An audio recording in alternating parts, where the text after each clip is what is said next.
Let us bow our heads, look unto the Lord in prayer.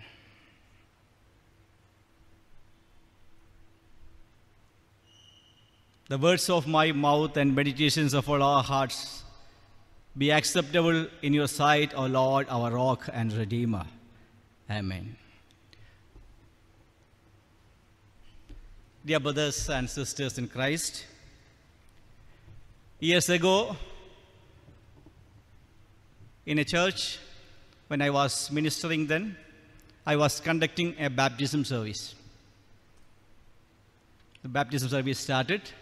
After songs, the prayers were said. At the time of baptism, I received the baby boy from his mother. I looked at his face, and the boy smiled at me. I also smiled at him, and I took water and poured on the forehead of this child. But something wrong felt. My surplice became wet. I thought, what happened? Is there any leakage? But the fact is that in a hurry, the boy's mother was not able to put the diaper. Baptism, especially the baptism of our children, gives us good and sweet memories. According to church calendar, the theme chosen for this Sunday, that is the Sunday after Pentecost, mainly on the topics related to the growth of the church, some of them devoted for understanding some familiar doctrines of the church. Today is the Sunday which is set apart for understanding one of the most familiar doctrines of the church. The theme for today's meditation is the sacrament of baptism. Baptism is one of the two sacraments we used to observe. In Basel Mission tradition, the Malayalam term Holy Sacrament is Vishuddha Cholkuri. Cholkuri, the word derived from Cholle and Kuri. Cholle means words or speech or commandments, and Kuri means deed or practice. The practice we have to follow, which was commanded by our Lord and Savior Jesus Christ, and the same which our Lord and Lord himself performed. That is Chol Kuri, what Jesus performed, what Jesus asked to us to do, continue. That is what is called Holy Sacrament, Vishuddha Chol Kuri. We have two sacraments. One is Holy Baptism, and the other one is Holy Communion. The Bible says Jesus took baptism, and he commanded the disciples to baptize and make disciples. Jesus himself participated in the Last Supper, and he commanded his disciples to do this in memory of me. Therefore, we observe these two as holy sacraments, that is, baptism and Holy Communion. Therefore, baptism is one of the important doctrines in our Christian tradition. According to St. Paul, baptism is incorporation into the body of Christ, and it is dying and rising up with Christ. Baptism is the entry point to the church, the body of Christ. In Catechism document says, baptism is the basis of the whole Christian life. Through baptism, we are freed from sin and reborn as sons and daughters of God. Dear brothers and sisters, baptism is one of the foundations of the Christian faith and practice, but now baptism has become a topic of discussion and a topic which gives us confusion.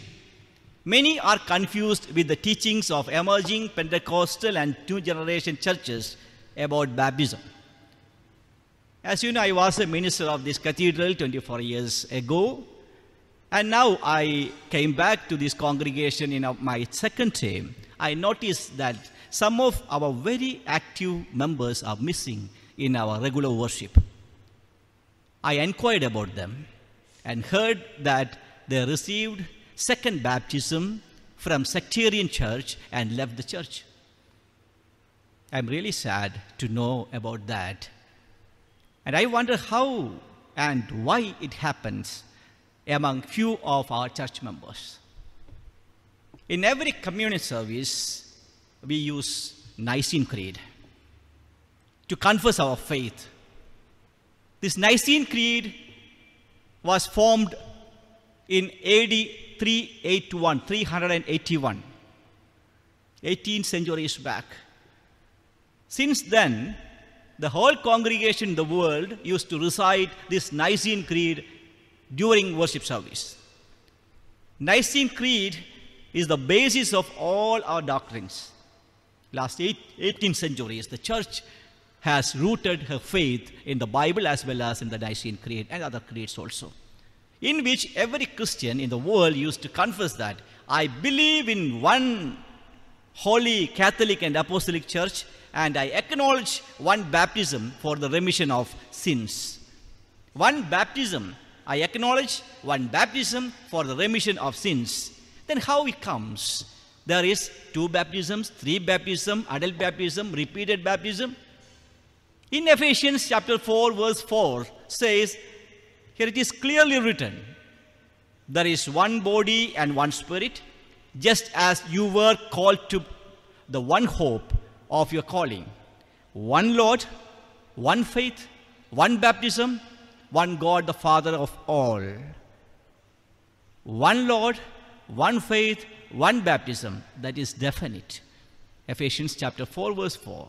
If the Bible says there is only one baptism, the Nicene Creed says there is only one baptism, and we read the Bible and confess our faith in the words of Nicene Creed from our childhood, sometimes we are not aware of what we are doing, what we are reading, what we are reciting, and what we are reciting through the liturgy.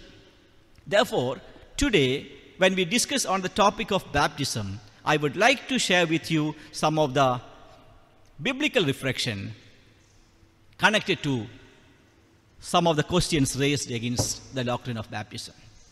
Number 1, why we are not preaching always about the Christian doctrine of baptisms like many other sectarian churches do in their every preaching. They do preach on baptism on every Sunday, every cottage prayer, every marriage, every funeral, and every time. Why?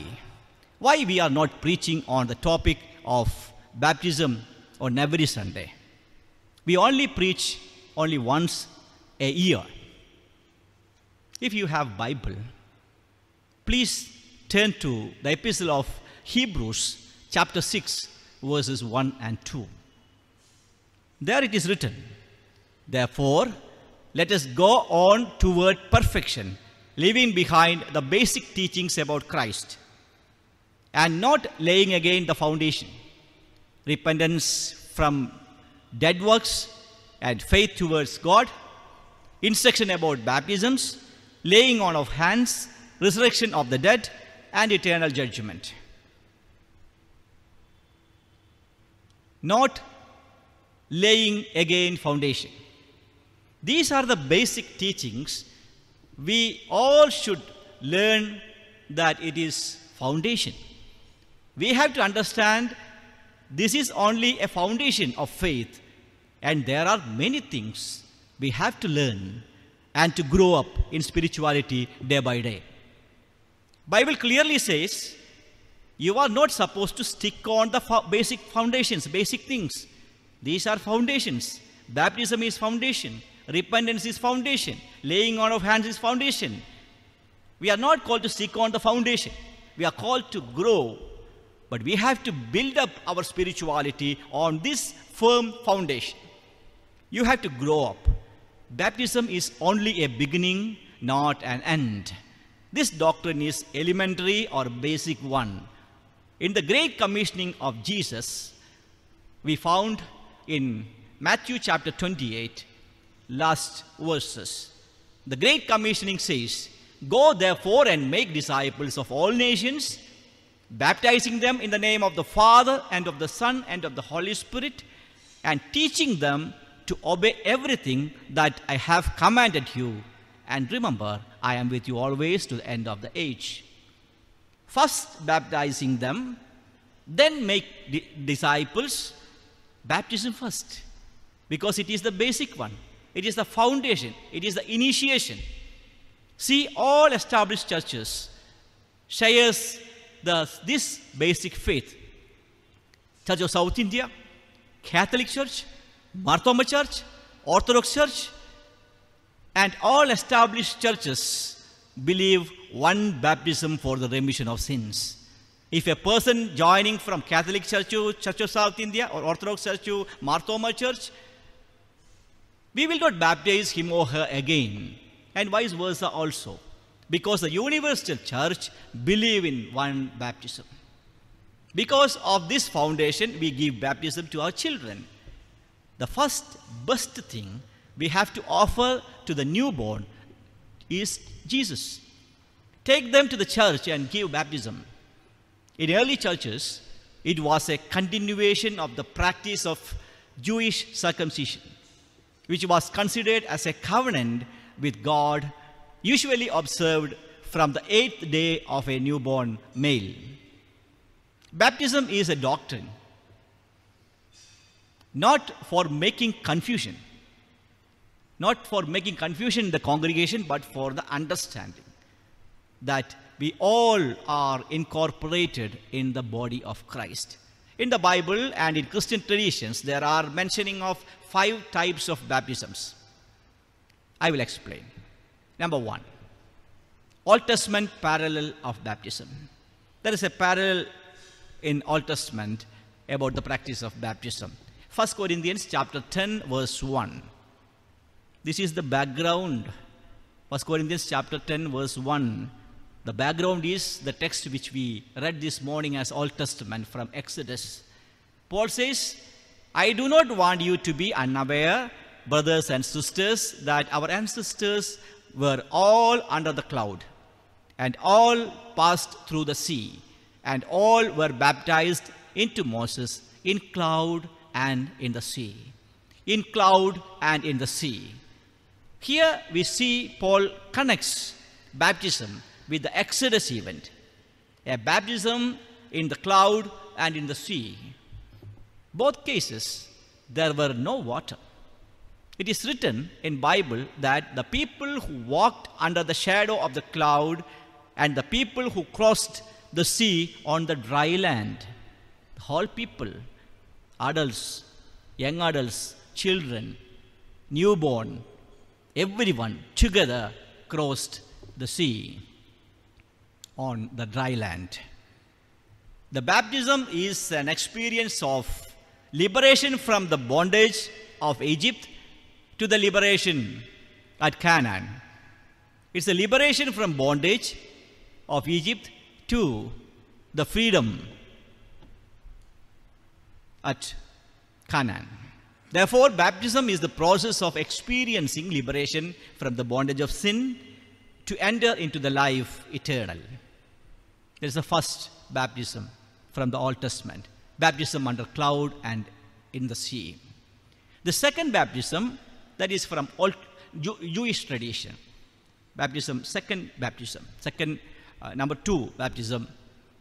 There is a practice of converting people from other faith to Jewish community by performing both circumcision and baptism. That was a regular practice during Jesus' time. Jesus criticizes this practice in Matthew chapter 23 verse 15. Woe to you, teachers of the law and Pharisees, you hypocrites! You travel over land and sea to win a single convert, and when you have succeeded, you make them twice as much as child of hell as you are. This is the second category of baptism we can trace from the Bible and the history. In Jewish tradition, it was practiced to convert people. Essenes and other Jewish communities practiced these kind of baptisms, and this is nothing connected to Christian baptism. Third one is the baptism of John the Baptist. St. John used to call, John the Baptist used to call the people to repent and to be baptized. This baptism is a ritual closely related to Jewish background. It is a call for confession. Come and confess and repent of your sins and do no more sin. That was the advice of John the Baptist. Like our weekly confession prayer during our service, people used to come to John the Baptist and baptize themselves again and again, confess the sins, go back and do the same again, and come back and confess. Baptism of John is not Christian baptism. It is baptism of repentance.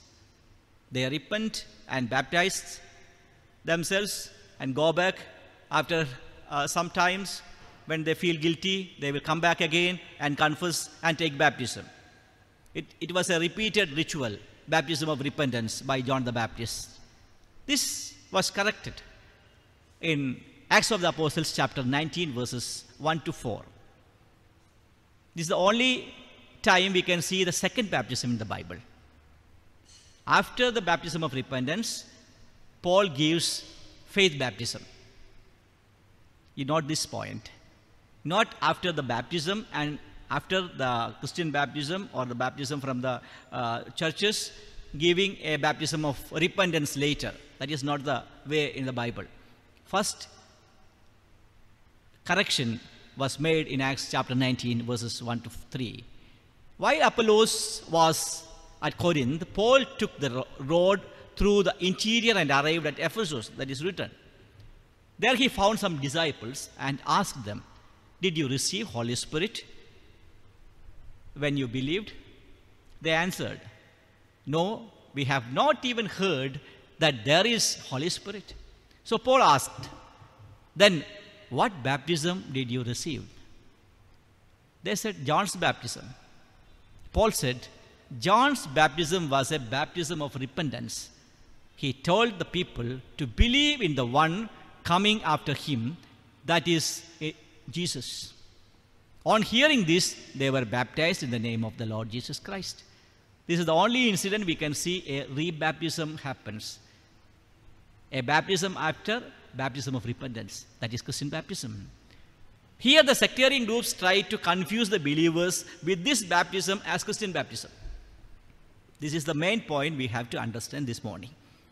The sectarian groups try to confuse the believers that this baptism as Christian baptism, baptism of repentance of John the Baptist as Christian baptism. Actually, this is not.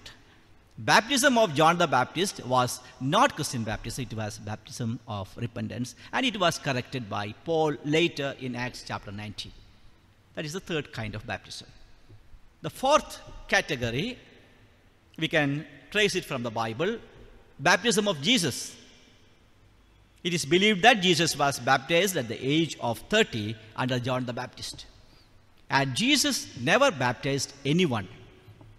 John chapter 4, 1 and 2 clearly explains this. Jesus took baptism at the age of 30. But we cannot compare baptism of Jesus with any other baptisms. It is unique one. People always refer the age of Jesus at the time of baptism to get support for adult baptism. But the nature and purpose of baptism of Jesus is not like any other baptisms. Jesus was baptized under John the Baptist, but it was not a baptism of repentance. Jesus never took a baptism of repentance, even though he took baptism under John the Baptist. It was a unique one. Even John the Baptist was hesitant to give baptism to Jesus.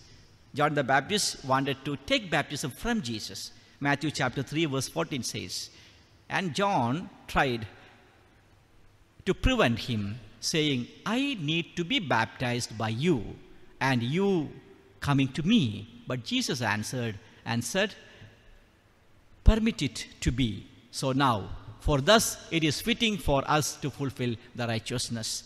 Then he allowed him. Jesus' baptism is the manifestation of the beginning of the proclamation of his public ministry. This is the only time we can see the visible expression of Holy Trinity. In Jesus' baptism, the Son takes baptism. Father says, "This is my beloved Son, in whom I am well pleased." And the Holy Spirit, like a dove descending from heaven. The visible expression of Holy Trinity only happens at the time of baptism of Jesus. We cannot compare this baptism with any other baptism. That is the fourth category of baptism. The fifth category, the fifth one, is Christian baptism. That is what we are practicing. Christian baptism is instituted by our Lord and Savior Jesus Christ in the Great Commissioning, which is found in Matthew chapter 28. Go, baptize them in the name of the Father and of the Son and of the Holy Spirit, and make them disciples. We are following the same order. First, baptizing a child, then giving him or her teaching and Christian nurturing, and helping him or her to confess that Jesus Christ is his or her personal Savior and the Savior of the world. We believe baptism and confirmation are the one and same act, separated by a long time of 12 years or more years. The call of baptism is for all, irrespective of caste, class, gender. It is for all, adults as well as children. Jesus says, "Let the children come to me. Do not hinder them." Jesus also says in Matthew chapter 19, verse 13, "Suffer little children and forbid them not to come unto me, for of such is the kingdom of heaven." And he laid his hands on them. The kingdom of God is for children. Children are precious to Jesus. No one has any right to prevent children from baptism. Baptism should be our daily experience. What happens when we give baptism to a child? We give a name to that child. The child gets his or her identity along with a name, in the name of the Father and of the Son and of the Holy Spirit. After that, whenever he or she is called by that name, he or she, it is a reminder of his or her baptism. He or she should remember the name which is given to him or her is given in the name of the Father and of the Son and of the Holy Spirit, connecting to his baptismal experience. We know there are two names common for all of us. First name, the common name for all of us. When we born, we are called as baby.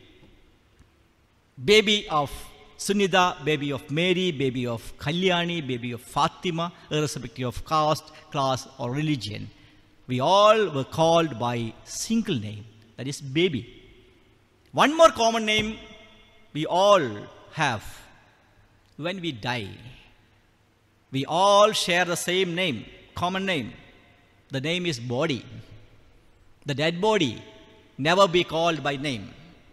Whoever be the person, once he or she was, now no more. The mortal remaining is called as body. Whether it is a body of a king or a minister or a pastor or a sweeper, the name is body. Which means our name represents the life within us. We have given name at the time of baptism, which shows that we have received the life in Jesus Christ. In the Bible, we can see that there is a judgment waiting for all of us. In the narrative of the final judgment, we see there is someone calls name one by one. This scene shows that we will continue our name, which we have received at the time of baptism, not only up to death, but it will continue till our names are called at the time of eternal judgment. We all are familiar with the popular hymn, "When the trumpet of the Lord shall sound, and time shall be no more, and the morning breaks eternal, bright and fair. When the saved of earth shall gather over on the other shore, and the roll is called up yonder, I will be there. In the roll, which calls at eternity, we expect our name also will be there. Which name? I believe the name we received at the time of our baptism. Dear brothers and sisters, we have one Lord, one faith, one baptism. Don't get confused with the emerging teaching on baptism. We have a rich tradition based on the Holy Scriptures. The confusion comes through Satan. This was the story of the first parents in Eden. When Eve was alone, the serpent came and created confusion on her belief in the word of God. Satan asks her, did God say, you shall not eat from any tree in the garden? There are still Satans acting in many forms today, creating confusion among the believers, the Christians, living peacefully, asking, do you know what is baptism? How it should be? Child baptism, adult baptism, immersion baptism, pouring baptism. If you are not baptized again, you will not enter into the heaven. So many confusions they are making. In this way, they will make all kinds of confusion. Don't get confused.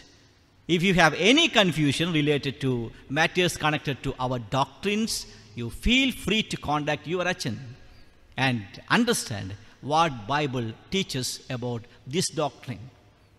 We are called to be part of the body of Christ through one baptism. Let us hold on that faith alone. Trust in the word of God. Don't get confused. May the good Lord help us to continue as a faithful disciples of the Lord. With faith, in faith, there is no confusion. Amen. Let us bow our heads. Let us pray. Gracious God,